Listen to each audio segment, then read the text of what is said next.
Si vous pouviez contribuer à écrire une telle loi, quel serait votre principe moteur et est-ce qu'il y aurait certaines précautions auxquelles vous tiendriez? C'est vrai que moi, j'ai en tête surtout les personnes qui souffrent de cancer et qui sont vraiment en phase finale. J'aurais plutôt priorisé ces personnes, mais bon, voilà, c'est juste une idée parce que je suis entourée de gens qui étaient très malades et je pense plutôt à ces personnes. Le fait d'améliorer les conditions des gens qui sont dans des situations de détresse, quelles qu'elles soient, je pense que ça contribuerait pour beaucoup à être moins touchés par ce problème-là, en fait. Des gens qui demandent à ce qu'on arrête leurs soins pour l'hémoxite. Bien-être du patient, c'est le premier principe. C'est-à-dire tout faire pour essayer de maximiser son bien-être. Et même au-delà, on va dire, de l'état de santé.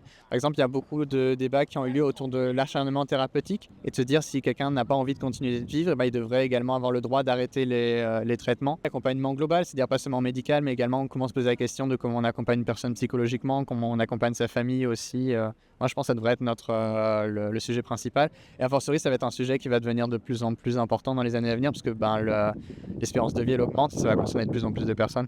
L'empathie pour les personnes qui souffrent, d'essayer de comprendre pourquoi ils auront besoin de l'aide à mourir. Et si vous parliez de 48 heures, le délai de réflexion, je trouve que c'est beaucoup trop court. Pour moi, il faudrait plus un suivi psychologique de plusieurs semaines. Et après, si vraiment la personne elle est décidée à mourir, à ce moment-là, pourquoi pas accéder à sa commande. Mais pour moi, c'est des personnes qu'il faut accompagner. Ça dépend des cas, bien sûr. Si vraiment, c'est vraiment sur les personnes qui veulent mourir, mais qui n'ont pas vraiment de problèmes qui soient physiques, etc. C'est un truc qui doit être réfléchi. Au lieu de 48 heures, c'est très peu.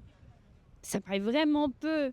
Enfin, faudrait qu'elle essaye de comprendre vraiment pourquoi est-ce qu'elle veut faire ça, les raisons, qu'elle les exploite, qu'elle réfléchisse vraiment. Et 48 heures, c'est vraiment extrêmement peu. Ouais. On peut pas prendre une décision aussi importante en 48 heures. C'est pas... Du coup, tu peux pas revenir en arrière. Oui.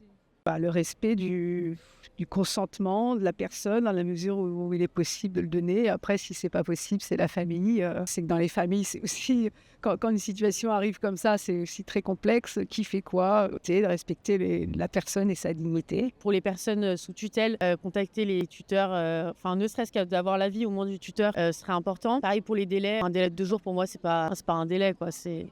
On réfléchit plus si on veut acheter un objet de valeur. Alors, pour une vie, je pense que ça mérite un peu plus de temps. Genre un cadre plus strict, je pense.